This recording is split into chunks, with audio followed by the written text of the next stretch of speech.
Hello, I'm Diane Morton, and tonight is Coffee and Conversation, and I'm delighted to have a good friend of mine, Deanne Henke, who's Senior Vice President at Hibernia Bank. It's so good to have you, and I want to go into a subject of public service and ask you some questions about your experience doing public service for this area.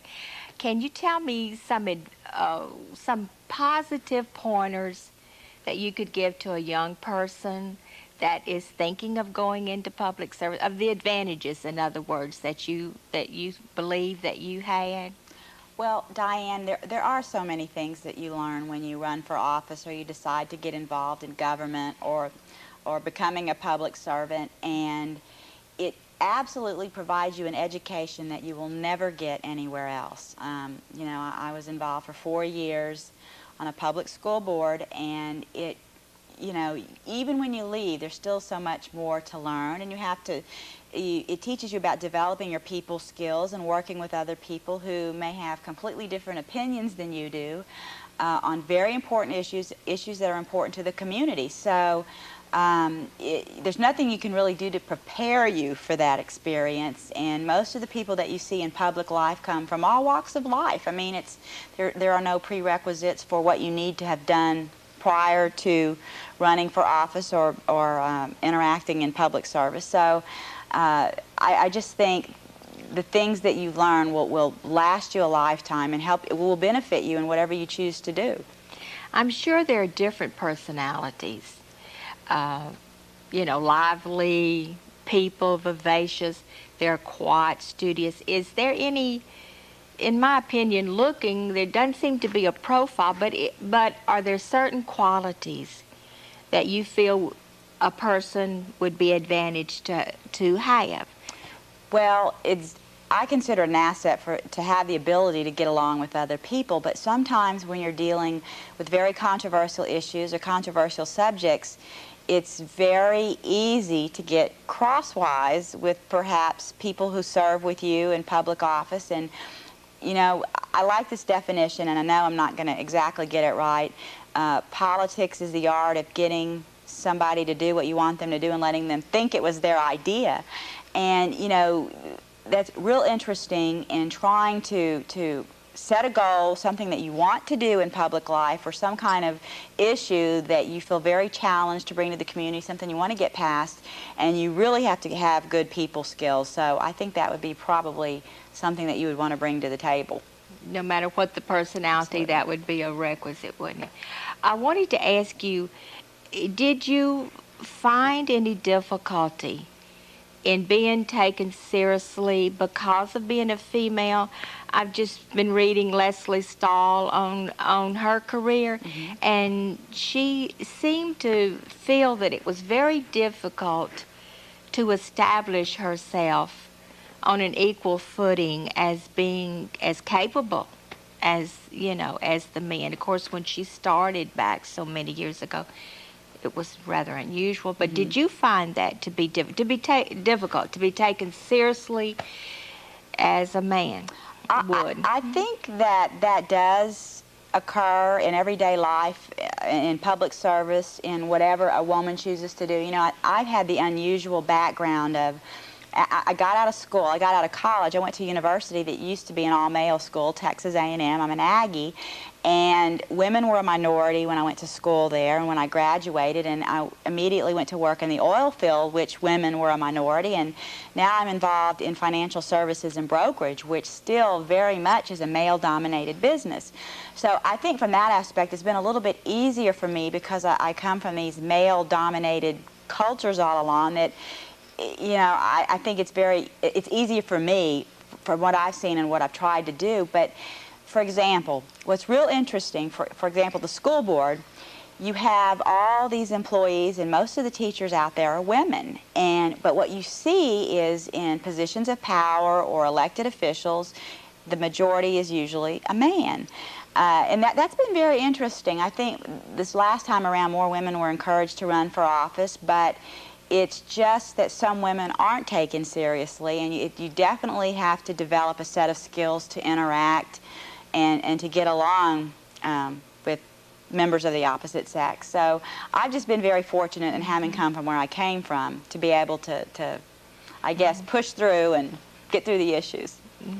There's something else that reminds me of besides, being the female. My husband has a theory that two good people can take an instant dislike to each other. And did you have difficulty sometimes of being on an opposite issue, of your feelings being different, and how did you handle that? That's a very or good perhaps question, maybe Diane. I'm not wording it. You think I'm wording it correctly? Yes, like you are. if You are. you didn't. Because now that I can look back on my service on the school board, at the time I could get very emotional and get very mad at my fellow board members. And now looking back, I mean, they're all very good people. They all have different ways of approaching problems and handling this. I mean, we all know the school board is a very difficult position to have. Because you're never going to make everybody happy. And I think all those people are fine and capable, and I can say that we had this kind of friction that occurred on many, many issues, whether or not to build new schools. When I served on the board, we had gone through 3 superintendents. We had superintendent searches, and, everybody comes to the table with a different idea of what they're looking for on an issue. And it can be very, very difficult. There are times we would go into closed session or we couldn't agree in public. And to this day, that still exists to some degree on the public boards that you see. There can be some hot-headedness on the board floor, or the city council or the legislature, whatever public body that you're talking about. And I think it's a very, very beneficial and delicate skill into getting that person who you may not completely agree with, but you both have something you want to move forward on, an issue that you want to complete, and trying to figure out how to get from A to B. Mm-hmm. The other thing that reminds me of in asking you this, of working together, perhaps with someone that you don't either maybe agree with or dislike, but I have such a fault, it's a big fault of mine, on being sensitive and wanting everybody to love me. Mm-hmm. How did you handle criticism? That's a great question. How did you do that? Diane, and I'm a real good codependent. I want to be liked, and I will tell you, the first time someone wrote a letter to the editor about me, I was crushed. It was like, gee, where is this coming from? But it also, when I actually was running my campaign to run for office, I will never forget this. Your first week you've announced, and you're driving down the street and you see a yard sign for your opponent. And I'm thinking, what did I ever do to those people? You just want to pull over, get out of your car, and go knock on the door and say, why don't you like me? And it was sort of, I could take that stuff kind of personal, and you learn to get a thick skin. You learn to get a thick skin, because let me tell you, if you don't have views and opinions on issues and people aren't talking about you, then you're not doing your job. You're not trying to push for change and doing different things in the system. And I found that to be later a good thing. At the time, it was painful to me. It was very painful to me. But you've got to develop a thick skin, because especially, as you know, now in campaigns where people run negative campaigns and attack ads, I mean, you've got to be prepared for those things. And you have to have the intestinal fortitude to deal with it. But that was definitely something I had to learn. And you're not prepared for it. You just have to deal with it and go on. That's a very good question. Well, today, I gather from what you said that you did learn. And do you feel like that it enabled you today to have a thicker skin, after going through that? Absolutely. And, it's actually been helpful to me in my personal life, in my business life. I manage a group of people for the bank, and, there are all sorts of personalities and interactions that occur, and you just learn not to take things personal, and you try to look at things as an issue or whatever, and you know where you need to go, but it's so important not to take things personal. And I learned from it, and until you just get in there and it happens to you, you're just never prepared for it. But I definitely have a thicker skin. Well, I want to ask you this, too, that reminds me in talking about, criticism is, how do you have the strength to go for something say that's not politically correct or that's going to make you unpopular. I've often wondered if I were a senator or like with you on the school board, it must be difficult to go against a popular opinion. Right. And so how do you have the strength? Because I've often thought, would I be able to meet that test if I were in public that way and go for something that is not popular? You really would, and it's because if you have conviction about something and you really believe in something, that you gather the strength, you garner the strength somehow to be able to stand up to public opinion or to your opponents. And, what's been interesting, when I did run for office, I was actually endorsed by the teachers union, and I was really hammered over that issue, and it was my constituents and the people in my district at the time just didn't believe you should have unions or labor behind you. And I'm thinking, these are teachers, and they care about the school system. But I mean, I got hate mail, I got nasty phone calls, and you just really learn to stand your ground on whatever it might be. Another issue that I can think of this last time around when we hired the superintendent, a lot of the people in this community wanted to hire someone local. They didn't want to hire someone out of state. And I felt like we just needed to get the best person for the job. And if you really have conviction about something, you're going to find your way to stand your ground and really tune out not necessarily tune out your opponents, because I always listen to what they have to say. I always like to hear the other side of an argument, but it's really easier to take it not as seriously, I guess. But there's another person that comes into this besides your husband, with Zach. Oh, yes.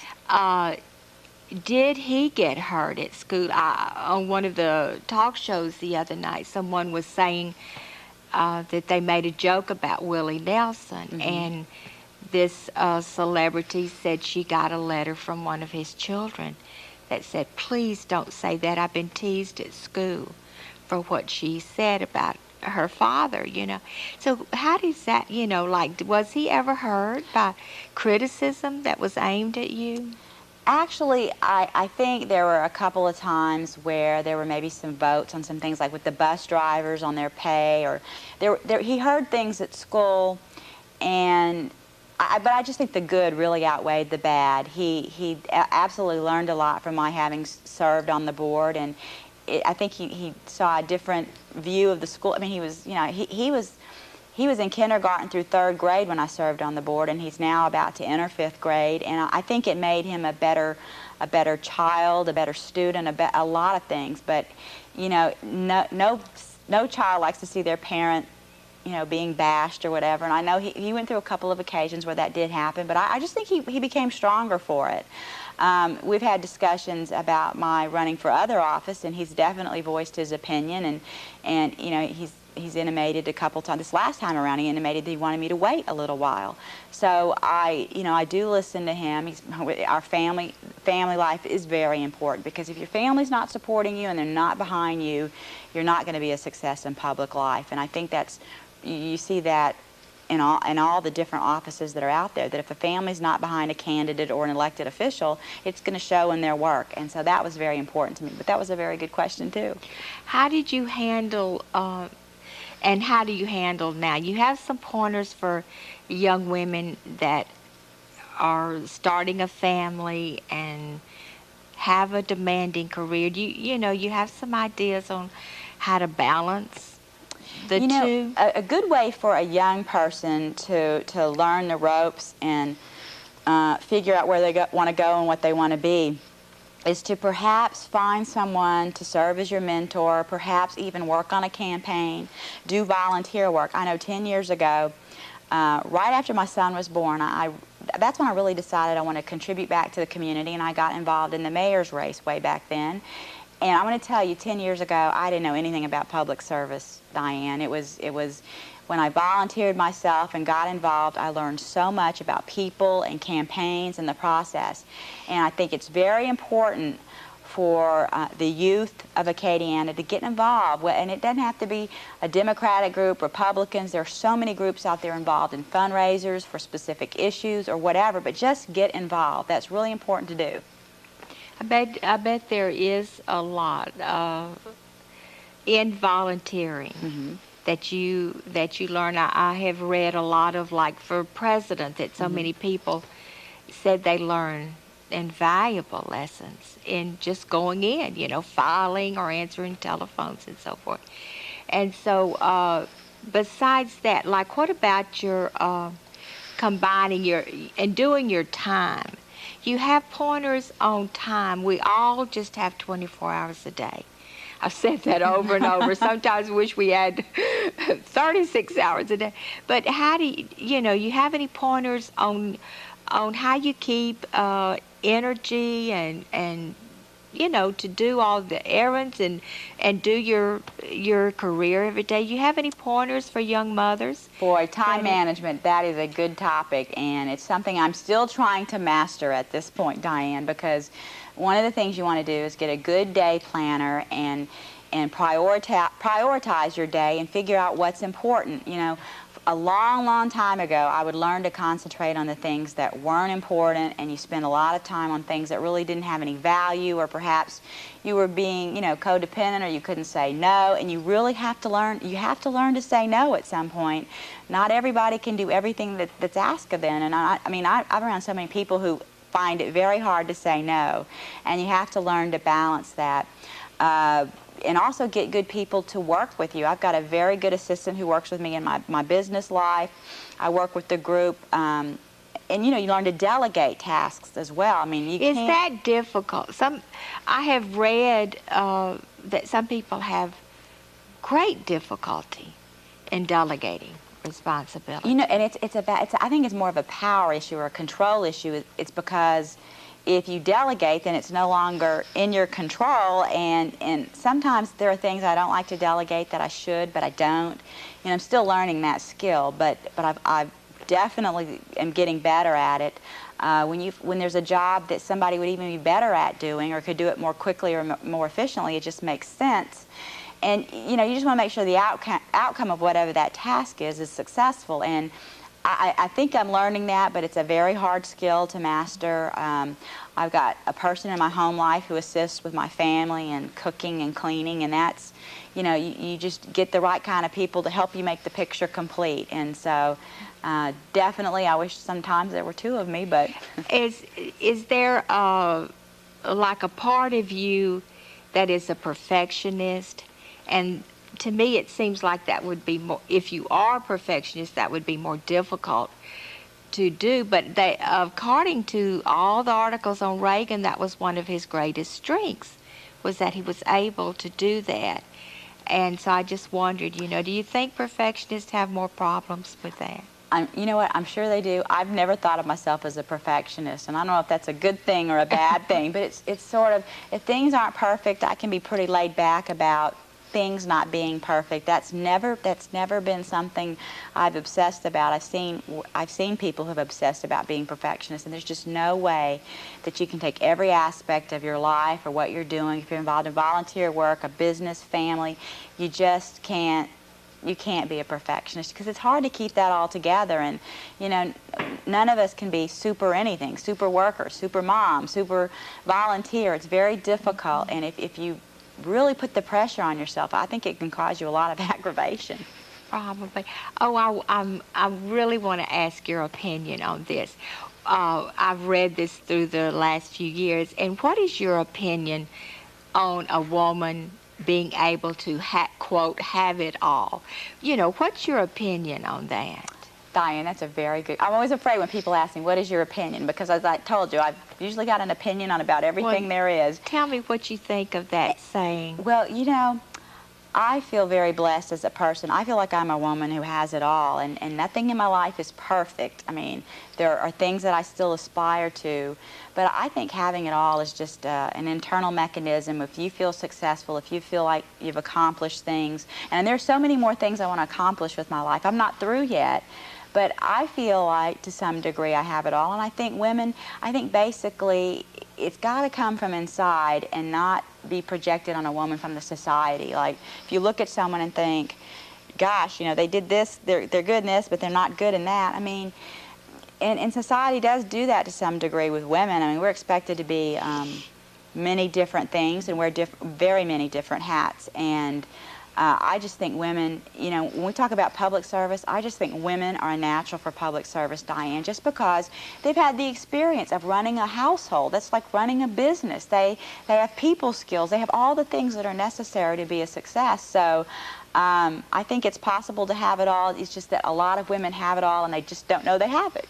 Well, I think that's a very interesting answer on because I've really been intrigued, you know, because it's just been in the last few years yet famous phrase, have it all, have it all. Right. Well, I'm so sorry time has run out, Really? and there were several questions I still wanted to ask you, but the time has gone. We'll have to do this again. I know this has been so much fun.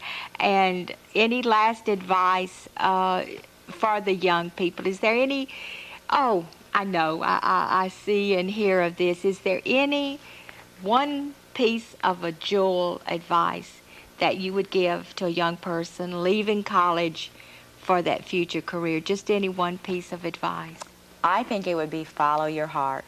Follow your heart. Don't do anything for the money, because if you follow your heart, the money will follow. You do something you love, it's from the heart, you'll be a much happier person and you'll be wealthier beyond imagination. Thank you. That sounds very good. It's been so much fun. Thanks again. Thank you, Diane. You at home, thank you for joining us, and see you next time on Coffee and Conversation. Good night.